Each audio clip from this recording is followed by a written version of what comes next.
Olá pessoal, hoje nós vamos falar sobre o exercício profissional e quem me perguntou foi a arquiteta, urbanista e paisagista Lidiane, que é professora lá na Universidade Federal de Ouro Preto. Eu achei bacana fazer um vídeo porque muita gente me pergunta sobre esse assunto. Vamos lá?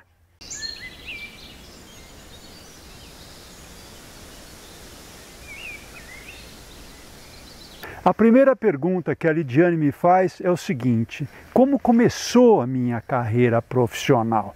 Bem, assim que eu entrei na faculdade de arquitetura em 1970, eu comecei a fazer estágio no escritório de um arquiteto e junto dividia a casa um arquiteto paisagista que era o Luciano Fiaschi. Logo terminou o trabalho com esse arquiteto e o Luciano me convidou para começar a trabalhar com ele. E eu aceitei e fiquei literalmente apaixonado por aquilo que era o paisagismo. Por quê? Porque enquanto a arquitetura era mais ligada à legislação, você tinha que saber medidas, quanto mede uma cama, quanto mede uma pia, quanto mede uma porta, o paisagismo era muito mais livre. A gente desenhava aqueles espaços, linhas soltas, gostosas, fáceis. Como eu sempre gostei de desenho, eu fazia pintura desde criança, aquilo para mim foi um negócio fantástico. Aquilo para mim foi um descobrir um novo mundo. Por outro lado, o Luciano era próximo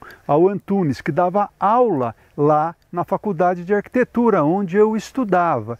Então, além de trabalhar no escritório, eu comecei a também adentrar esse universo da faculdade, ficar mais próximo aos professores, me interessei muito por isso. Então eu digo o seguinte: eu não sou um autodidata, eu fui formado por vários professores de paisagismo dentro da FAO, mesmo porque eu cursei todas as disciplinas dessa área no meu curso de graduação. Logo que eu terminei o curso, por ter experiência nesse universo, eu fui convidado para dar aula na PUC de Campinas, na disciplina de paisagismo.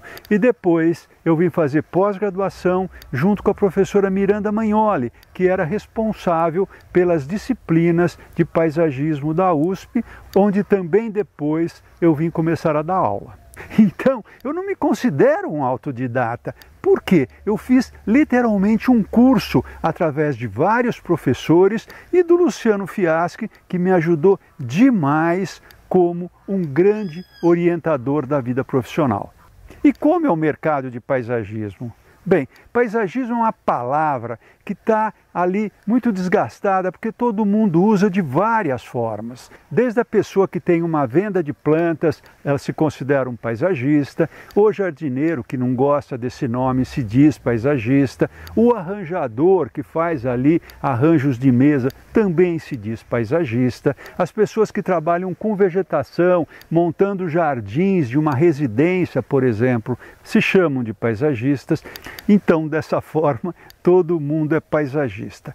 Mas como o mercado absorve essas diferentes pessoas, é o que interessa. Se você trabalha com um cliente que é pessoa física e vai fazer ali o seu jardim, um arranjo para a casa dele, não tem problema nenhum. Agora, se você vai fazer um condomínio para uma incorporadora, uma construtora, ou vai fazer uma praça para a prefeitura, esse cliente vai te exigir um certificado de responsabilidade técnica. E aí você vai ter que ter uma formação profissional para você poder emitir uma RRT ou uma ART. Então, quem vai exigir que você tenha uma formação profissional para você poder ter uma responsabilidade técnica é o próprio mercado. Até agora eu falei do paisagismo no universo do projeto, mas o mercado está se abrindo para o planejamento paisagístico, que realmente é outra coisa. É um outro universo que abrange, em geral, a escala regional. E aí você vai precisar estar junto com uma equipe multidisciplinar, trabalhar com a geografia, principalmente a geomorfologia, a climatologia, trabalhar com a sociologia, porque vai ter paisagens humanas também nesse contexto, trabalhar com a economia, porque essas pessoas trabalham. Você vai precisar, obviamente, dependendo do tipo de trabalho, de profissionais de outras áreas, para que todo mundo consiga desenvolver esse planejamento de forma satisfatória.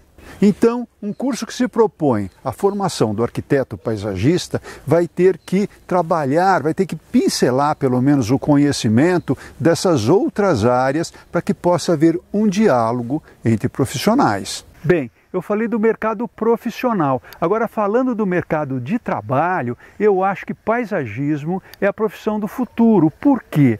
Porque as cidades estão ficando muito áridas, muito densas, perdendo aquela relação que a gente sempre teve com a natureza. E está provado através do Healing Garden, através da biofilia, que as pessoas melhoram de ânimo, de saúde, afastam a depressão, afastam o mau humor, produzem melhor quando elas estão abraçadas pela natureza. Então, por exemplo, eu estive representando o Brasil no MIPIM, que é uma grande feira de novas urbanizações, e lá todas elas praticamente estavam trazendo a natureza para esses novos bairros, para essas novas urbanizações. Tanto que essa última edição foi chamada de Cidades Verdes. Então isso é uma recomendação mundial. Mais que isso, as pessoas estão querendo estar entre o verde, estar entre a natureza. E quem traz a natureza para a cidade é o profissional paisagista. Como que a formação de arquitetura contribui para a arquitetura paisagística? É total. O cerne do universo da arquitetura e do urbanismo é o espaço. E o arquiteto paisagista trabalha com o espaço. Um pouco diferente, porque em geral o arquiteto trabalha com cheios, embora esses cheios construam vazios que são os cômodos, que são os espaços para as pessoas viverem, porque ninguém vive no cheio, todo mundo vive no ar, vive no vazio. O arquiteto paisagista vai trabalhar primordialmente com vazios, e é essa a diferença. Mas o arquiteto paisagista, por trabalhar nos espaços onde, obviamente, o ar está mais presente, o sol, a chuva, a brisa, a vegetação, ele vai trabalhar também com o espaço, mas com vazios externos, porque são vazios definidos por elementos muito menos definidos, como, por exemplo, parede, tetos, coisas bastante fechadas. O vazio da arquitetura paisagística, ele é mais fluido, ele é formado pela abóbada celeste, em muitos casos, pelo chão, que pode ser uma terra, uma grama, por árvores, como eu estou aqui nesse espaço. Então, por não ser muito definido, o pessoal não entende muito essa relação do que é o vazio na arquitetura paisagística.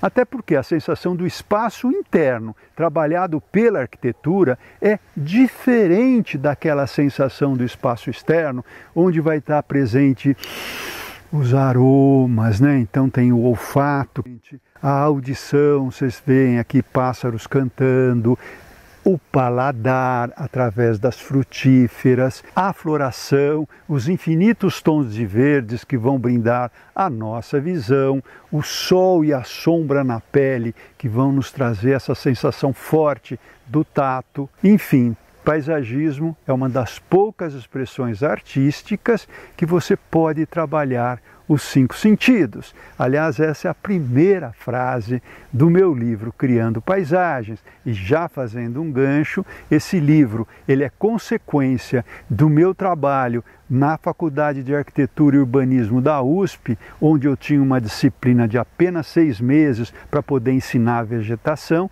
e eu entendi que não adiantava dar listas de nome para as pessoas, como normalmente os cursos fazem. Então, eu sempre trabalhei a vegetação pensando no vazio e como a volumetria das espécies pode construir, organizar aconchego, organizar espaços gostosos para as pessoas. Então veja bem, eu estou falando de sustentabilidade ambiental quando eu falo de vegetação, mas também de sustentabilidade social quando eu falo das pessoas. E foi uma grande satisfação quando eu vi que esse livro realmente estava cumprindo o seu papel. Ele estava sendo indicado nas faculdades de arquitetura e hoje eu acho maravilhoso porque ele é uma referência nas escolas de arquitetura. Bem, conversando com alunos em palestras, porque eu deixei de dar aula, mas nunca deixei de ter esse relacionamento com as pessoas que têm interesse em aprender. E eu percebi a dificuldade e a vontade das pessoas lerem, livro custa. E aí me veio a ideia de fazer um canal aberto, grátis, onde eu posso realmente colocar as minhas opiniões, ensinar o pouco que eu sei desses 50 anos fazendo projetos paisagísticos, e tem dado muito certo, porque a recepção tem sido muito boa. A Lidiane também me pergunta quais as deficiências por paisagistas. E eu respondo que são duas. A primeira é a formação. Nós não temos escolas especializadas em formação na graduação desses profissionais. Até porque o mercado está se ampliando agora para isso. E a segunda deficiência é a produção de espécies vegetais, porque normalmente os viveiristas produzem aquilo que o mercado lhes pede. Então uma determinada planta fica na moda, todo mundo produz aquela planta, independente se ela é nativa, se ela não é nativa. E muitas vezes eu vou fazer um projeto numa determinada área, eu sei ali quais são as plantas daquele bioma, mas o mercado não está preparado para me oferecer aquelas espécies. E eu tenho muita preocupação de especificar essas espécies, porque já tive experiência de irem na mata buscar essas plantas, o que é péssimo. Então é o oposto da minha intenção. Ao invés de eu estar melhorando o meio ambiente, eu estou depredando-o. Mas eu quero fazer uma ressalva: o arquiteto paisagista não trabalha só com plantas. Ele projeta, ele desenha em toda a área que chove.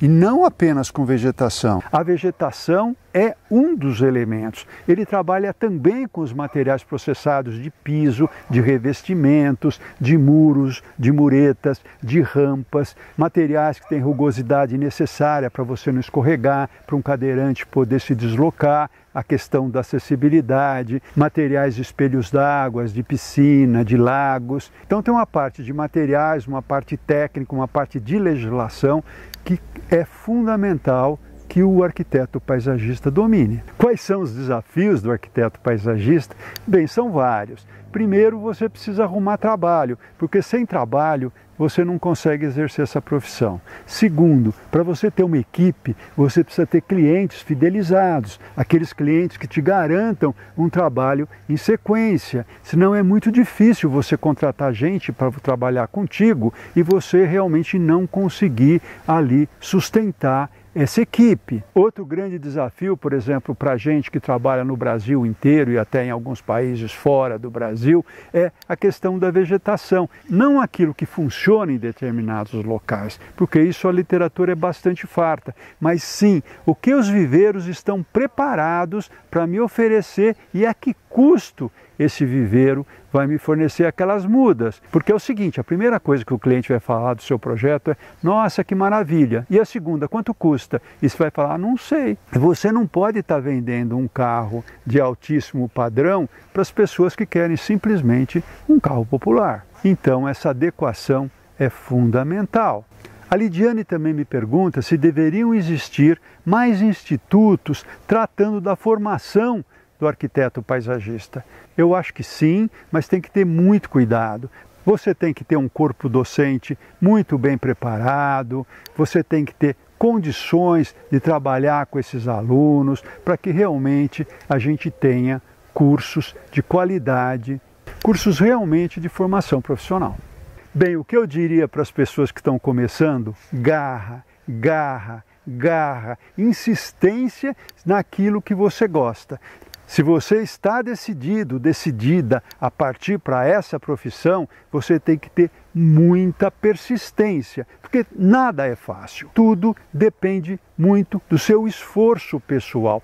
Não adianta fazer apenas um curso. O curso vai te dar uma base inicial. Você vai ter que pesquisar na internet, pesquisar viajando, ou então viajando na própria internet, vendo o que outros paisagistas já fizeram, os que vieram antes de vocês, entender um pouco a história do paisagismo brasileiro, do paisagismo mundial, para vocês começarem a se localizar no tempo e no espaço. Agora, meu conselho é o seguinte: se você quer realmente ser arquiteto paisagista, confie no seu taco, estude muito e se dedique bastante. Lidiane, espero que eu tenha respondido as questões e aproveito para deixar aqui o meu abraço para você e para todos vocês que nos assistiram.